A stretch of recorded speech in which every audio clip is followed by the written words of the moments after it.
The Bengals made a curious move this week. They traded for Joe Flacco, who's 113 years old. I love Joe, but I don't know what Joe Flacco does. At his advanced age, considering he really can't move at all, to me, this is essentially treading water. Welcome to the Schultz Report Weekend Guide, Week 6 edition, presented by Fanatics Sportsbook. I'm your host, NFL insider Jordan Schultz. We had some monster games in Week 5. I actually think Week 6 might be even better. Let's get into it right now. We got Seattle at Jacksonville. Seattle's a 1-point favorite. That line surprised me. It's really hard to go east to west, west to east. This is an early kickoff.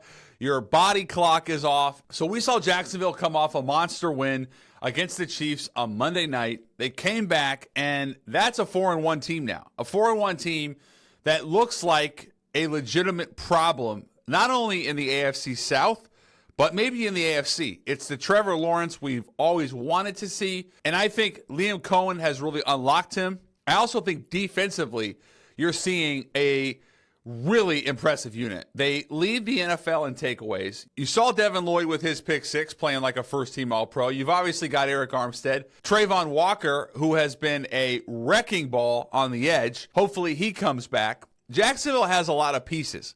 On the other side is Seattle. And if I'm Seattle, I feel sick about the game I let get away at home in front of the 12th man against Tampa. You're up 7. Baker Mayfield drives late. What type of team in the Seahawks, and what's Mike Macdonald's calling card? He's supposed to be a defensive guru. The defense had looked really good until they blew it late against Baker Mayfield, and that's really what I'm getting at. This is an identity clash, okay? You have two teams that want to run the football in Kenneth Walker and Travis Etienne. But the matchup I'm really excited for is JSN potentially against Travis Hunter. Now, he's not going to go up against him the whole game, but Smith-Njigba's second in the league in receiving. When Seattle drafted him a few years ago, this is the type of Smith-Njigba they hoped they were getting. A true number one wide receiver, and a guy that can flat out change the way you prepare, change the way you game plan. There's a lot on the plate for Liam Cohen in this game. There's a lot on the plate for Mike Macdonald. This is a really interesting game. Two young head coaches, a quarterback in Sam Darnold who's playing excellent. Trevor Lawrence off a statement win. A lot of storylines here in Duval. Cannot wait for this one. Another game I'm excited for, Dallas at Carolina. Dallas a 3-point favorite. Carolina comes off a pretty wild comeback win. They're down 17-0 to the Dolphins. And what stands out for me with Carolina right now is two things. Bryce Young and how good, even great he is when he gets down. When he's down, he turns into Joe Montana. He is sensational. Let's find that Bryce Young, that version of him, earlier in the game. Let's not wait till we're down. And then secondly, Teteroa McMillan. This guy is so special. We've talked a ton, and rightfully so, about Emeka Egbuka from Tampa Bay. But McMillan, the number 9 overall pick from Arizona, he's got everything you'd want in a number 1 wide receiver. And I think he's just starting to figure out how to be a wide receiver at this level. The little things, the little idiosyncrasies that make a good wide receiver great. And in his case, I think he can be sensational. Now, he's been very good in terms of the numbers. We haven't seen that massive game yet.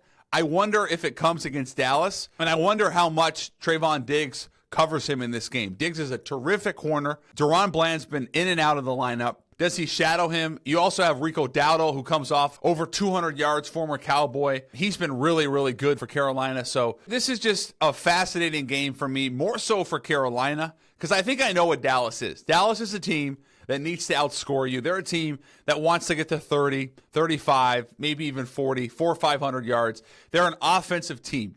Carolina, I think, can become a legitimate offense. It just needs to be earlier in the game for Bryce Young.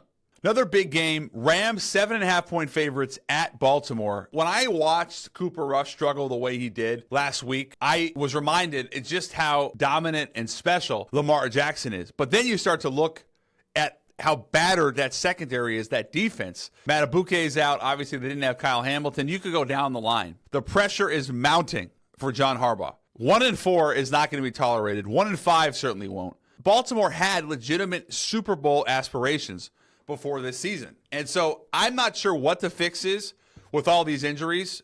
Once Lamar Jackson's back, he'll cover up a lot of that. But bigger picture, if you're Baltimore, it's not just Lamar Jackson. It's just the slew of injuries and a defense that has not performed well at all. There's a lot of pressure on that whole franchise right now. And then on the other side, the Rams come off a pretty devastating loss last Thursday night against Mac Jones and the Niners. They got a mini bye. The biggest thing I'm watching for in this game is how much can you feed Puka Nacua and Devontae Adams. Nacua leads the league in receiving. He's on pace for a historic season, potentially 2,000 yards. And then Adams has been the best deep ball guy in football. You don't really think of him as a deep ball threat considering his age, but he's been really, really special for them down the field. I would expect a lot of throws from Matthew Stafford in this game. I would expect the Rams to really challenge Baltimore's secondary, and I'm fascinated to see how John Harbaugh responds from a head coaching spot.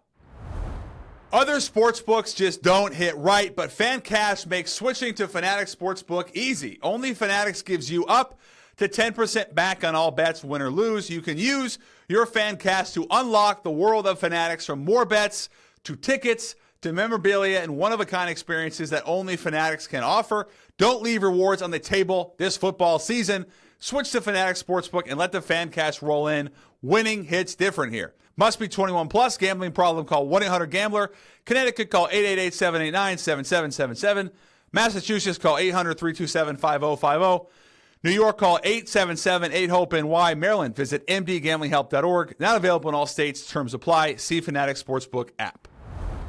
49ers at Bucks next up. We got Tampa Bay as a 3-point favorite. Tampa Bay seems to every week come down to the wire. They're 4-1. So are the 49ers. This could be a massive statement game for Mac Jones. I want to say the same for Baker Mayfield, but it seems like he's doing it every week. Now, Bucky Irving, not expecting him to play, so that means more workload for Rachaad White, who should have had 3 touchdowns last week. It also means more pressure again on Emeka Egbuka. He responds to the test every single time. Friend of the show here on the Schultz Report. He is as good as advertised and then some. But to me, I'm focusing on Todd Bowles, known for these crazy exotic zone blitzes. Can he get Mac Jones to throw 1 or 2 interceptions? Can he get the Niners to turn the football over? Because if so, then this game can get away from San Francisco. So it's a Todd Bowles game. It's a Baker Mayfield game. And I want to see again if Emeka Egbuka, who we told you last week, I think we said bet him to go over 100 yards. Can he do it again against the 49ers? And on the flip side, we've talked a lot about Kyle Shanahan, how good of a play caller he is, how good of a quarterback guru he is. We've seen it really a ton with Mac Jones, and he'll have to dial it up again in this game because Tampa Bay has, I think, a pretty good defense. They've always been good there. It's, again, one of those west to east games, early body clock. You just don't want to get in a hole if you're Mac Jones and Kyle Shanahan. So a lot of onus on Shanahan in this game to put his quarterback, Mac Jones, in a position to succeed against Todd Bowles. Lions at Chiefs. Kansas City's a 2.5-point favorite. Sunday Night Football. Patrick Mahomes has really found his rhythm. I know they lost to Jacksonville, but the last 2 or 3 weeks, he's looked excellent. I think it's no coincidence that Xavier Worthy is back. It's no coincidence that Travis Kelce seems to be playing at a higher level. Kansas City does not want to go 2-4, and I felt they were on the doorstep, really, of 3-2. That Jacksonville game was a really tough loss. Detroit, to me, has figured out exactly who they are. They have a dominant 1-2 running game with Gibbs and Montgomery. They're heavy play action. They're very creative. St. Brown has been awesome. I want to see more of Jamison Williams involved. But other than that, Detroit's offense has been really good. If you're the Chiefs, is it a must-win? No, but it's a big one. You don't want to lose 2 games at home. They already lost to Philly at home, obviously. This is a primetime game. And again, I just look at Mahomes, and I feel like he's really found his rhythm. One of the things I like that Kansas City's doing a lot, they're not running him as much. The first couple weeks, he led the Chiefs in rushing. That's not a good sign. He can do it. You just don't want him to take those hits. Last few games, you've seen Patrick Mahomes a lot more in the pocket, operating under that guise without the threat necessarily of running. He'll still do it. He had that 9-yard rushing touchdown against the Jags, but he's not running as much, not taking as many hits. That's a good thing if you're Kansas City. And I think Pacheco's starting to find his rhythm as well. He had a catastrophic injury, broke his fibula. I thought he, last couple weeks, has looked a lot more like the Pacheco 2 years ago. 3 years ago. So that's exciting for me if I'm a Chiefs fan. This should be a great one. I'm going to take Kansas City -2.5 at home at Arrowhead.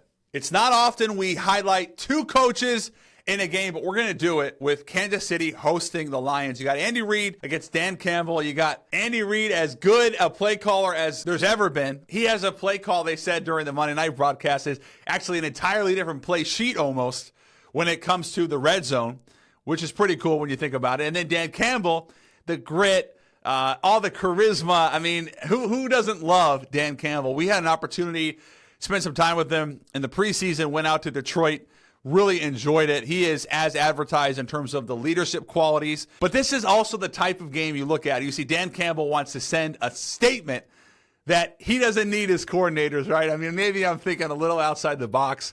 He doesn't need Aaron Glenn. He doesn't need Ben Johnson. And if you're Andy Reid and company, you also do not want to lose another home game. I expect a lot of creativity from Andy Reid in this game. You saw some of that crazy stuff against Jacksonville. They ran like a double reverse. They ran some really cool stuff in that game. I think you'll see more of that against Detroit. Finally, Bills, a 4.5-point favorite Monday night at Atlanta. You might be saying, Jordan, the Buffalo Bills are not going to lose 2 straight. There's no way. Maybe that's true. But here's what I'll tell you about Atlanta. They are beginning to look like the Falcons I hope to see if I'm a Falcons fan. What I mean by that is you saw it a couple weeks ago before the bye. Kyle Pitts, big factor. Bijan Robinson, big factor. Drake London, big factor. All of those pieces around Michael Penix Jr. I believe Michael Penix Jr. is going to be a top-tier starting caliber quarterback in this league. You've seen glimpses of it. He's been a little hot and cold. His best game of his career probably was week 4. If he can continue to do that, and the key to me is play action and then deep shots, middle of the field seam routes, all of that great stuff that Drake London does, because he turns 50-50 balls into like 70-30, 80-20 balls. And Kyle Pitts has quietly had his best season since his rookie year. I'm really excited about the Falcons. They're about ready to explode. I'm not saying they're a 12-win football team, but I think they've been overlooked a lot in the NFC in general, and I think they're about ready to go on a run. Doesn't mean they're going to beat Buffalo. Doesn't mean they're going to have a great game, but I think they can, and I kind of think they will. The Bengals made a curious move this week. They traded for Joe Flacco, who's 113 years old. No, I'm just kidding. I love Joe, but I don't see what impact he has more so than Jake Browning. I like the idea of trying to upgrade from Browning, who struggled, and I think his confidence has been wavering. But I don't know what Joe Flacco does. At his advanced age, considering he really can't move at all, and considering the Bengals line has struggled to pass protect, to me this is essentially treading water if you're Cincinnati. If I was going to make a move at quarterback, it would have been for like a Kirk Cousins. Maybe go out and try to get a Russell Wilson or a Jameis Winston. All due respect to Joe Flacco, who's had a great career. But I just don't see how, at his advanced age, how Flacco really moves the needle for a Bengals team that made this move specifically with the playoffs in mind. I don't see the correlation.